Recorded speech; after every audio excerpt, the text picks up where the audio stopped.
So I don't know if I mentioned this. I thought I have already. Very early on, 2017, sometime, maybe the first 3 months. I forget when I did it. But I decided, based on the 1988 cover of the magazine, front cover of the magazine, The Economist, I thought to myself, what the hell? I'm going to subscribe. I'm going to subscribe. Oh, they have a 3-year bonus. It's a lot cheaper if you do 3 years. What the hell? Get a magazine every single week? Yep. Maybe there's some nuggets in there. You know what I mean? Like the 1988 cover. Remember that one? So here's one that I just got. The Economist, floods, how to deal with them. And there's an interesting part in here. Talks about,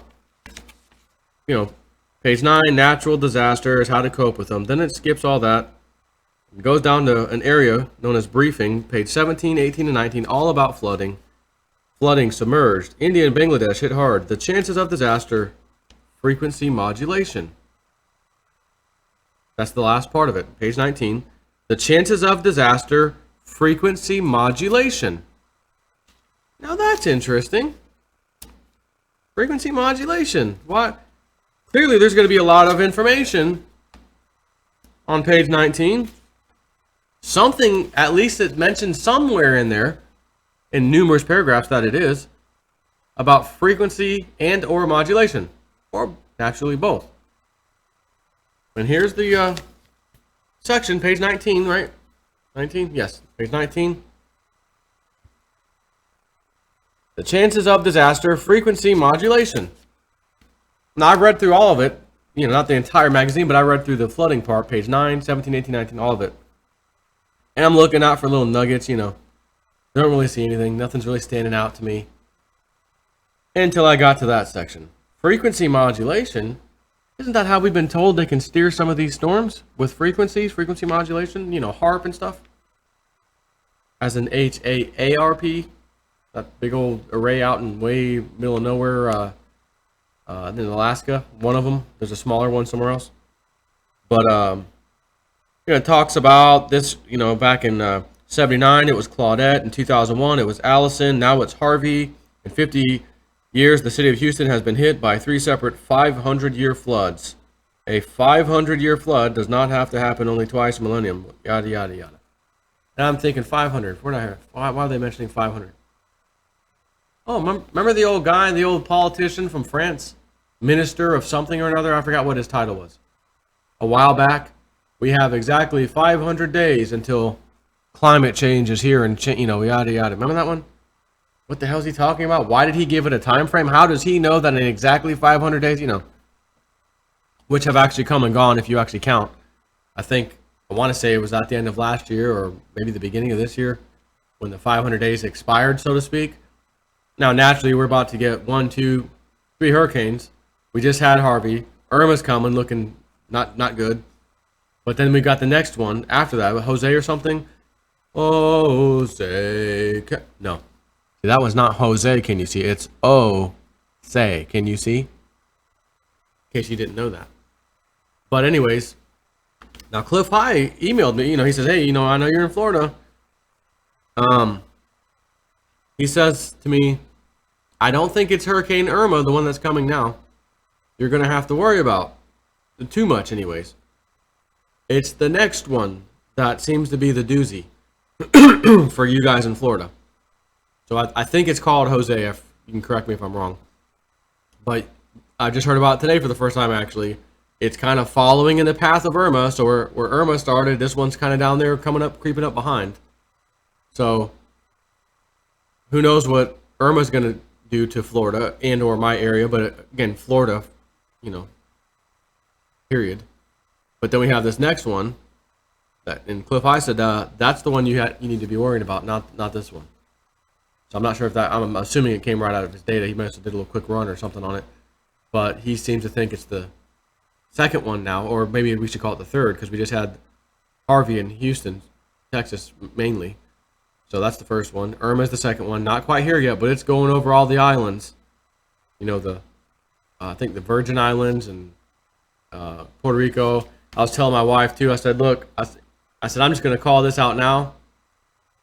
But if I feel like if that hurricane nails Puerto Rico, and it's just utter destruction, I'm talking Irma or the next one. I said, Evelyn, they're dying to become a state, the 51st state. They're $70 billion in the red, bankrupt, ain't got the money, not even kind of. Massively in debt. They did a vote the other day, a little while back, I talked about it. 90-something%, everybody there, we want to join the USA. We want to be a state. Of course, the rest of our country, politicians, whatnot, have to agree.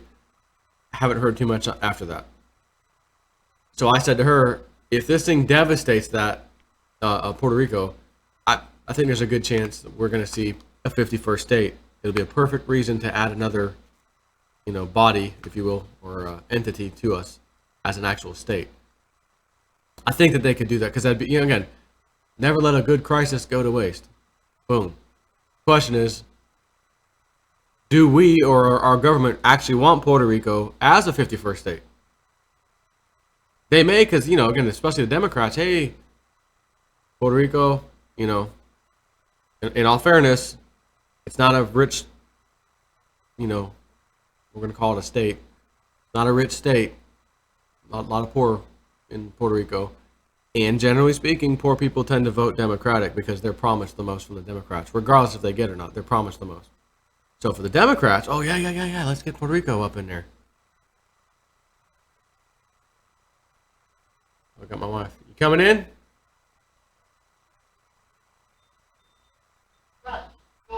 Come. Yeah, you coming in? Charlie Crypto, get on in here. Get on in here. Come on, boy. Papa's doing a video live. F it'll do it live. So anyways, yeah. Cliff I says the third one. I think it's called Jose. That's the one we need to look out for in Florida. And we'll see. But I wanted to share mainly that magazine cover. Oh, and by the way, also I need to include this. I told you the other day, I think, I got the pan tilt zoom piece in. What? Not zoom. It doesn't zoom. It's just a motor thing. It's a pan and tilt device. It's outdoor capable. It's heavy duty. I'm going to use that for my night vision goggle things with the camera mounted. So I got the little controller in, which has its own power supply built in. I end up using some network cable, Cat 5 network cable, because it's a 24 volt AC output to this thing. That's what is required, and that's what this little device, up, down, left, right, is built in with. So it's real low voltage wire anyways. So I was like, oh, I'll just use some Cat 5. I think I ran about 50 foot of it. Boom, put it in there.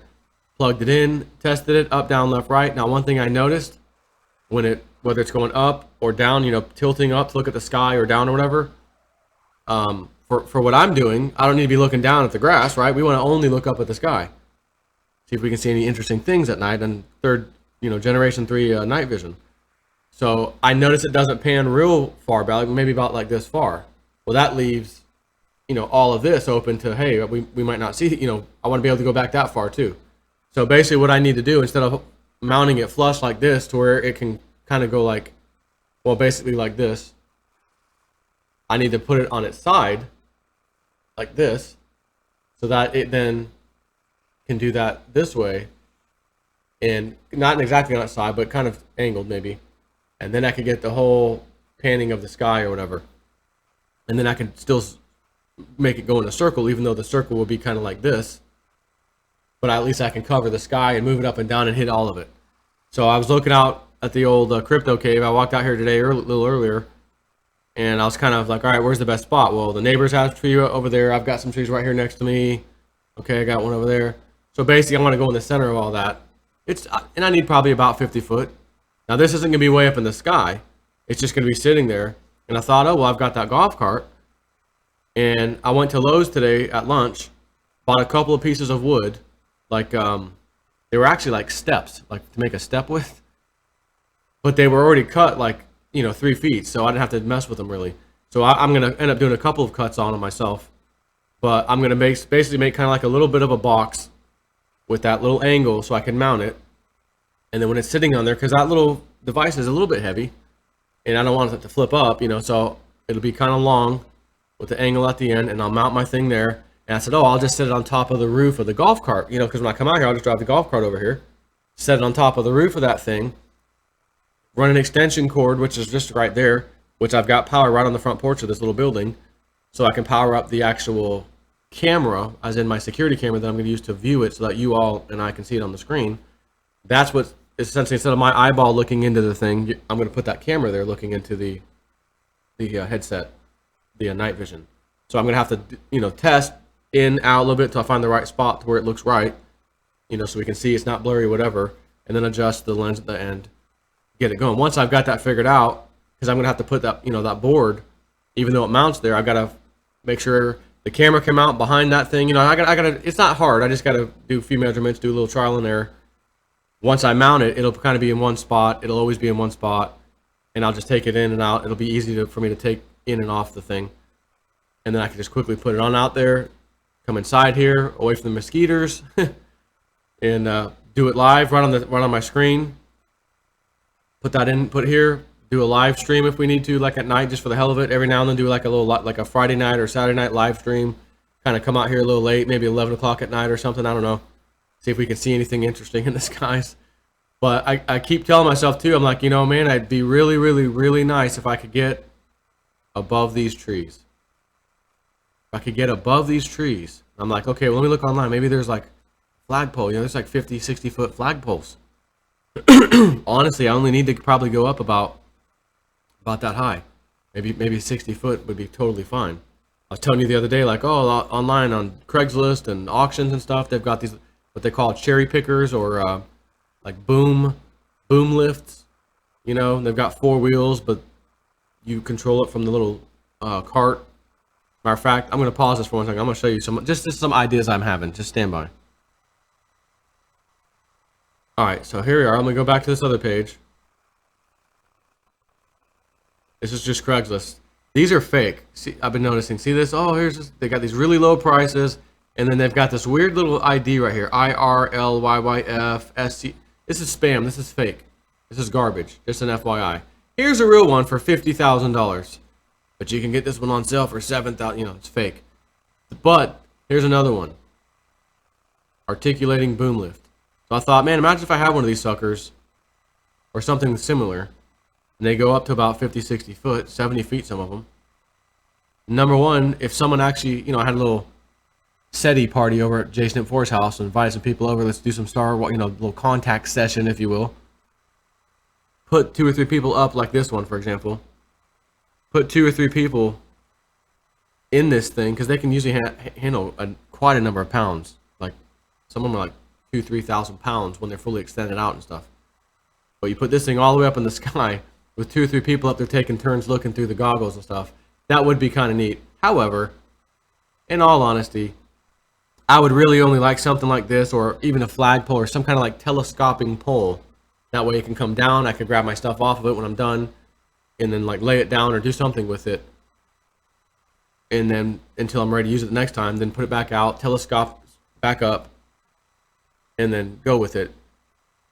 They say mosquitoes usually fly around 25, 30 feet high. They usually don't go higher than that for the most part, but that's not always true. So yeah, you might be up there in the clear, no worrying about mosquitoes. But again, then the rest of us can't see what's happening. If you see something, we're down here, you know. I think it would be better if I just had something that could go up about 60 feet. And I even thought about like a ham radio tower, because I used to have a small one, about a 35, 40 foot one on the side of the old house. And it was mounted to the fireplace brick on the side, so I didn't have to have like guy wires or nothing like that. And it was only 40 foot anyways. But I'd like to go probably 60 to get up to that tree line. Then you could really see the sky. And I thought, well, you know, that's one thing. But then you have things like this. You know, it's a 42-foot bucket boom truck for, again, $50,000. Not a chance in hell. I'm looking for an old jalopy, you know, truck barely runs, but that stuff works. And as long as I've got battery power to the thing, it'll work fine. You know, the hydraulics for the boom, that would be okay. You know, I'd be totally fine with that. You know, but these, you know, 35,000. This is just out of the question. But that thought was there, so I thought, well, I don't need that. Let me figure a way, and it may just ultimately be like a little ham radio tower or something. But they do make those too that are telescopic and can go up and down with a motor. You just press a button, it goes up. Press a button, it comes back down. You just kind of climb it, 8 feet or so, grab the stuff off the top and take it down. So just having some thoughts. For now, it's just going to be sitting out in the yard on top of my golf cart, and whatever view of the sky we get, which is going to be happening soon because I've got the stuff. It's already working. I just have to make this wood piece now, and it's got to have probably a 45-degree, maybe a little bit steeper angle on the back side of it for that thing to mount on. And then once it mounts on there, it's got like a circular piece with like holes in it so you can mount stuff to it. So, the flat plate so that actually tilts and stuff. So the main base of it is what I'm talking about, putting up at an angle. But then the top part also has a flat base that is the part that tilts and stuff. I need to put a piece of wood, probably so big, 1.5 feet maybe, so that my night vision goggles can go up in the front part of that. And then I can mount the camera kind of behind it, find a little sweet spot. But I may have to put something under the night vision to push them up a little bit because the camera I have I'm not sure yet. I haven't actually looked. Maybe a little bit too tall, So anyways, not big deals. I'll get it figured out. But once I get that done, then I could just set it out there on top of the golf cart, come in here and do a couple of practice sessions at, 9 o'clock at night or something when it's actually dark out. We'll do like a little JSnip4 live stream kind of a thing and see what the hell's going on, even though it is a bit early. But just to see what the heck's going on. I'm just telling you now, though, literally night after night after night, day after day after day, clouds. Oh, it's kind of clearing up. Nope, clouds, more clouds, rain, clouds, rain. Man, really haven't had a time to even just go out there and mess around for a little bit and, just myself looking around. Freaking clouds ever. I'm getting tired of it. So I was like, well, last night, let me go ahead and get the fogger out. I bought a fogger when we first moved into this place. And, the typical little propane canister in the back, fired up, press the button, squeeze, and it pushes out the fog for mosquitoes mainly. And I went around the whole property last night. It was like 9:30 at night or so. I'm like, you know what? It's pure dark, but if you go out right now, again, that's when they're going to be biting. And I just let loose all the way down the fence line, across the property, the front yard, the backyard, fence again, over by there's like a little pond up by the front of the house. And it's completely stagnant, small, but there's breeding grounds of epic proportions there. So went up, just fogged around the area, that kind of thing. And it's not quite dark yet, so I can't tell you how well it worked or not. But I kind of want to see after this, see how well it does after I'm done doing these videos. But anyway, just want to give that little update. Real interesting thing on this Economist thing, frequency modulation, yet not even. In other words, there's no need for that word, that phrase in this freaking article, anything to do with the floods in these several articles that they have in here. There's no need for that word, and yet it's there staring you in the face for some reason. Hint, hint, is what how I'm taking that. So, anyways, in the next few days, I'm hoping to have a little free time, like right after work or something, to play with that baby, get it mounted, get it tested. Okay, got it going good, guys. Here we go. Tonight at 9, let's you and I live beta test live stream on YouTube, and we see how that sucker holds up. Not that I'm expecting to see anything in the sky, especially 9 o'clock at night or something Eastern time. But anyways, we'll see. Because I'd like to get this place, once I get it. Again, we close soon on this house. Get some furniture back here, couch, guest stuff for guests, and then some guests come over. We all just chill in here. Got the little device over there. I'll have a TV on the wall ultimately, where we can sit inside watching. But before it gets to the TV, I've got a little device inside my computer that can, basically like a capture card, and it'll take that input before it gets to the TV, and that's what we'll be streaming. And then it goes to the TV too. So we'll be watching live. You'll be watching live, high quality stuff, and it'll be kind of cool. But I'm not going to hold my breath expecting to see something right off the bat. From what I understand, most of the time you don't see anything, but sometimes you do. So we'll see.